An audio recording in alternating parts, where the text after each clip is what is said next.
Hey guys, thanks for joining me again for another episode of my YouTube channel, Long Live the Brains.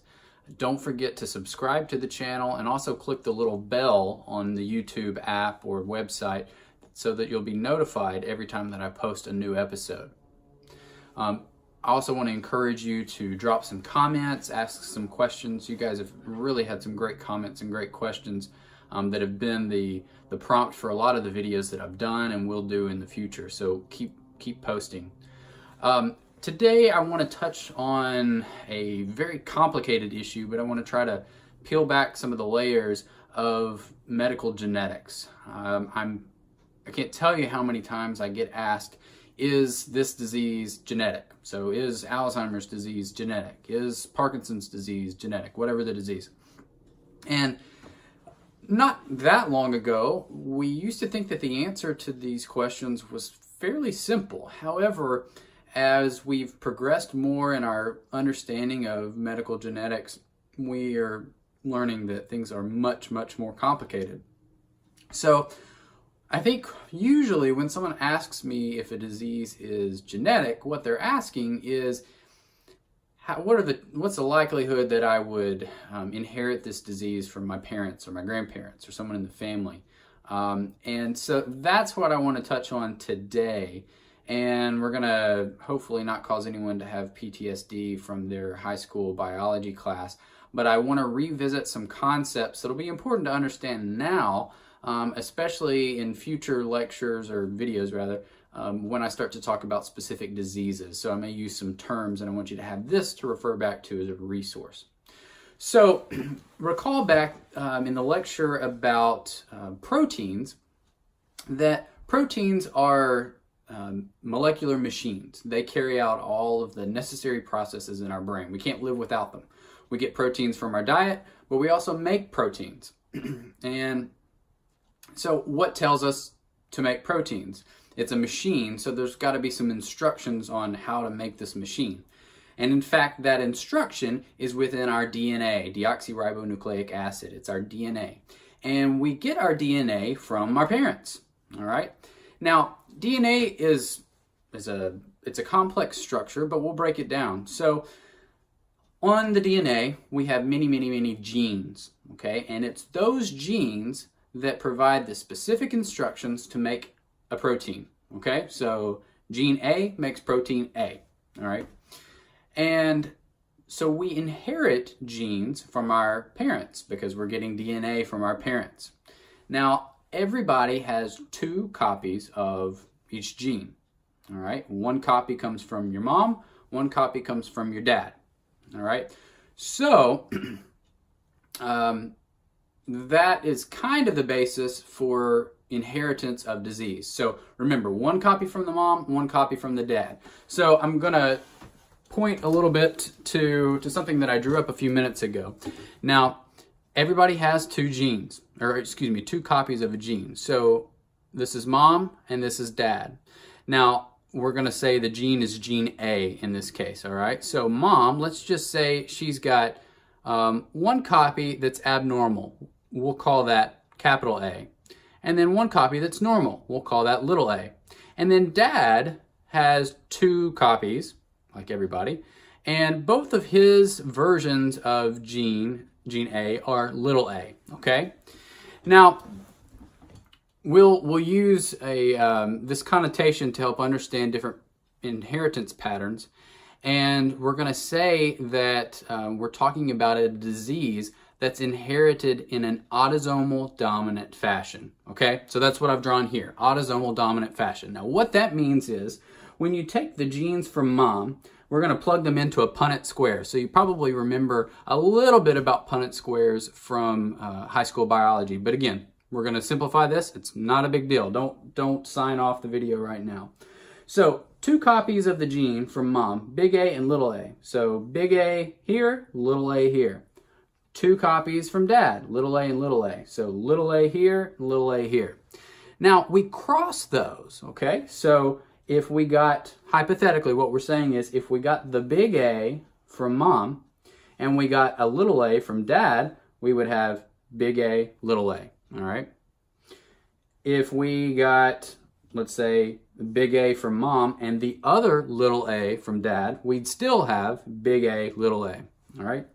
Now, if we inherited the little a from mom and we paired it with one of the little a's from dad, we'd have little a, and just for completeness sake, if we inherited the little a from mom and it was paired with the other little a from dad, we would have little a, little a. So as you can see here, 2 out of the 4 possibilities are big A, little a, so big A, little a, big A, little a, or little a, little a, little a, little a. So 50%. So what we're saying here is that you have a 50% chance 50% chance of being big A, little a, or 50% chance of being little a, little a. Now, what does this have to do with disease? Well, let's say if this is an autosomal dominant disease, then big A, if you have one copy of big A, it's enough to cause the disease. So if this is an autosomal dominant disease, we're saying that if these were your parents, you have a 50% chance of having disease A. Okay, so now we're going to talk about a different type of inheritance pattern called autosomal recessive, okay? Now, for this purpose, I've drawn up using the letter B, okay? So again, from mom, we're going to get 2 copies of the gene. In this case, we're going to say big B represents an abnormal copy, okay? It's an abnormal copy. Little b represents a normal copy, okay? So in this case, mom has an abnormal copy and a normal copy.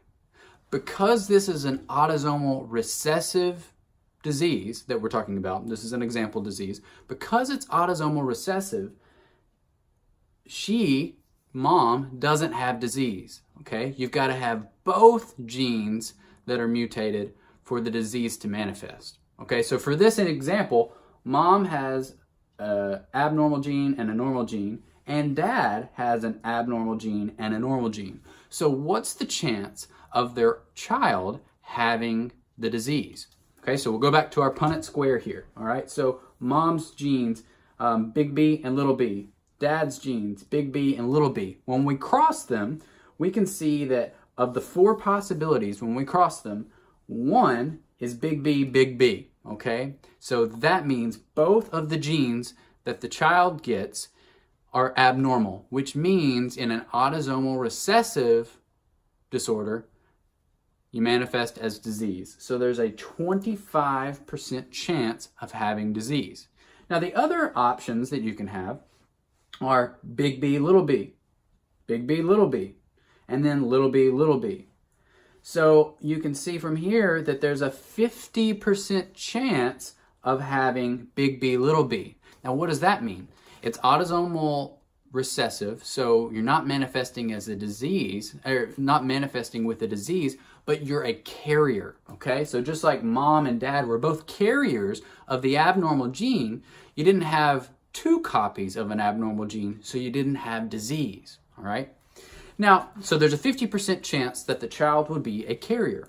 Now, the last possibility is that the child receives little b, so 2 normal genes. So there's a 25% chance that the abnormal gene doesn't get passed on in any form to the child. So then that child doesn't have any chance of passing on the disease to another child, okay? So we've touched on autosomal dominant and autosomal recessive. Now there are many other inheritable patterns, or a few other inheritable patterns that can, if you look at a family tree, you can kind of figure them out. But these are the big ones that we often talk about. And if you look at a family tree, you can really say, okay, this is autosomal dominant, because you're going to see it in every generation. When it's autosomal recessive, it might skip a generation because you might have carriers. So these are important concepts to consider when you're asking the question, is this genetic? Okay, this is genetics in its sort of most basic form, and it's really easy to see when you're looking at families that there's something that's autosomal dominant or something that's autosomal recessive. But as you'll see in upcoming lectures, the genetics get much, much hairier, much more complex.